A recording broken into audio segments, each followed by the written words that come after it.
that in an authoritarian regime, you want people to basically say, okay, you know what, maybe I should just check out what is true. I don't know what's true. I'm just going to go along with what my tribe says. So all of that. But you're right. I mean, you've had one major inflection point after another. This is something that I struggle with, by the way.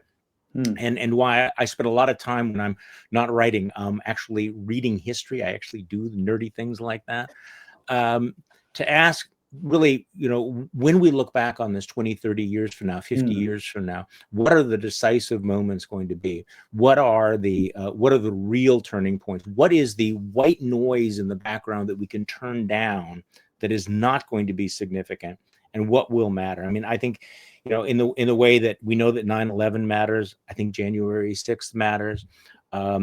I do think that a lot of the things that are happening in Trump 2.0, we're going to look back on as one of the darker chapters.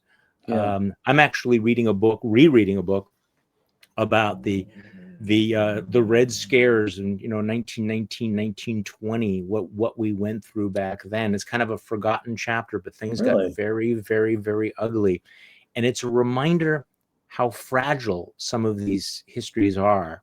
I mean, I think we think that we Americans are so exceptional that we are immune to many of these things, and the reality is that we're not.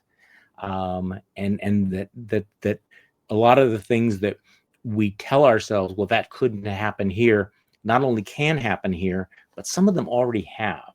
And so Trump, it's real. By the way, you mentioned right before I came on this amazing exchange between Donald Trump and Jonathan Karl from ABC. Now, there's so many interesting parts of this. So Jonathan Karl is asking Donald Trump, what about Pam Bondi saying we're going to go after hate speech? I mean, you right-wingers have been basically saying for years there's no such thing as hate speech. Well, what are you doing? And Trump basically turns right to Karl and he says, she might come after you. She might come after you. And then he reminds Jonathan Karl, remember, I got ABC to pay $16 million for hate speech. Now, okay, it wasn't hate speech. It was a bogus case. It was a payoff. But once again, ABC told itself, right, that if we just pay off Donald Trump, he'll go away. We will be safe. One of the lessons we need to learn is that paying off the tyrant does not make you safe. It makes him stronger and bolder.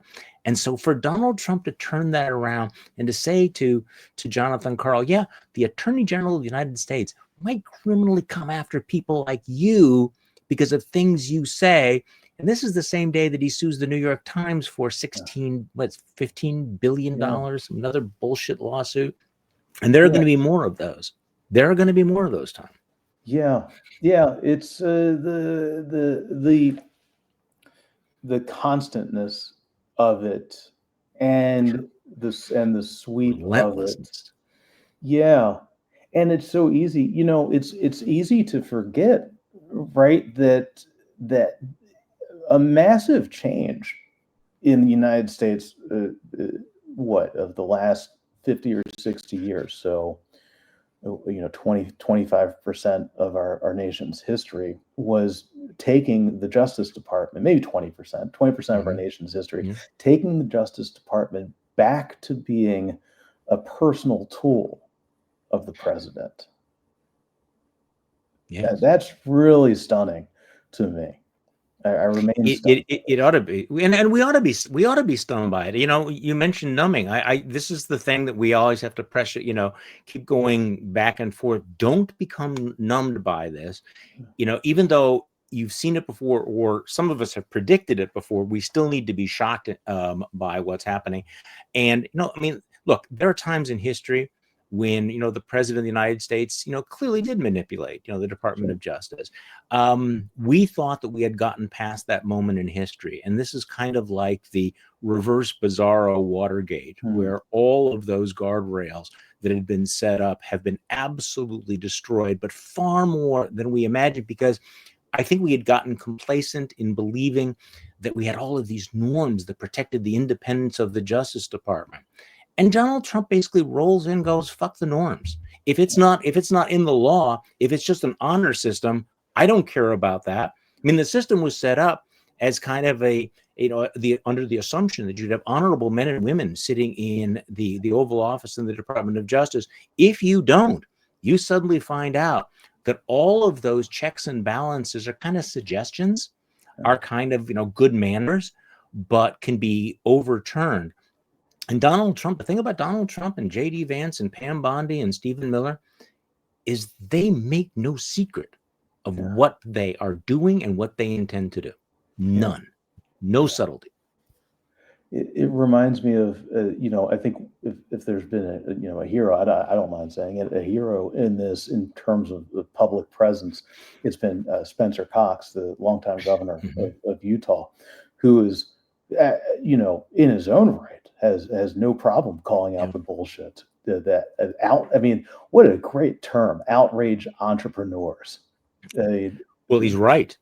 Yeah, it's so good. And I think about what, and he's made this comment before that it is, leadership in this moment.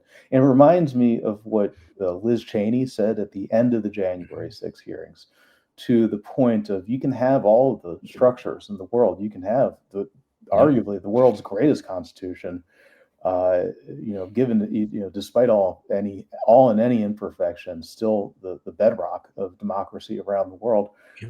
At the end of the day, it comes down to people and decisions, leadership, and values, and whether you're going to have courage or whether you are willing to take that stand.